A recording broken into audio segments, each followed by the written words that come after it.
छत्तीसगढ़ के एक गांव में सुनीता नाम के एक लड़की रहती थी, जिसकी उम्र 18 साल थी। वह बहुत ही गरीब परिवार से थी। उसके मम्मी पापा किसी तरह से अपने परिवार को चला रहे थे। उसका एक छोटा भाई भी था, जो मात्र 12 साल का था। उस गांव में लुटेरों का कहर आए दिन बरसते रहता था। वे लोग किसी के भी घर पर हमला कर देते थे और लूटपाट करते थे। वे लोग एक दिन सुनीता के घर में भी घुस आए। चूंकि सुनीता गरीब परिवार से थी, लेकिन बहुत सुंदर थी, जिसके कारण लुटेरों ने सुनीता को ही उठाकर ले गया। सुनीता रोती रही, उसके माता पिता भी रोते रहे, लेकिन दरिंदों ने एक न सुनी। सुनीता को लुटेरों ने अपने अड्डे पर ले गया। वहां जाकर सुनीता इतनी घबराई हुई थी कि वह ना कुछ खा रही थी, ना किसी से कुछ बोल रही थी। सुनीता इतनी सुंदर थी कि लुटेरों के सरदार, जिसका नाम पंकज था, उसकी सुंदरता पर मोहित हो गया और उसका सीधा आदेश था कि कोई भी उसके साथ किसी भी प्रकार की जबरदस्ती नहीं करेगा।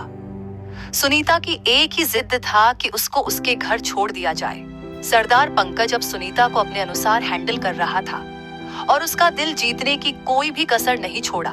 फिर भी सुनीता अपनी जिद नहीं छोड़ी, लेकिन पंकज भी जिद पकड़ लिया था कि उसे पाकर ही रहेगा। पंकज सुनीता से शादी करना चाहता था और उसकी सभी शर्त मानने को तैयार हो गया था। सुनीता बेचारी ना चाहते हुए भी पंकज से शादी करने के लिए तैयार हो जाती है, लेकिन वह 3 शर्त रखती है। पहली शर्त, पंकज को सारे गलत काम बंद करनी पड़ेगी। दूसरी शर्त, उसके पास जितना लुट के धन है, सभी धन को उसके गांव के विकास में खर्च करनी पड़ेगी। तीसरी शर्त, पंकज शादी के बाद उसको खुश रखेगा। सुनीता की सादगी पंकज के बुरे कार्यों पर भारी पड़ गया और पंकज उसको पाने के लिए सुनीता की सारी शर्त को मान लिया और अपने लुट के सारे धन को सुनीता के गांव के विकास में खर्च कर दिया। पंकज का अपना कोई परिवार नहीं था, जिस कारण वह अपना एक बड़ा और सुंदर घर सुनीता के गांव में ही बना लिया। फिर सुनीता से शादी कर लिया और उसी घर में सुनीता के माता पिता के साथ रहने लगा।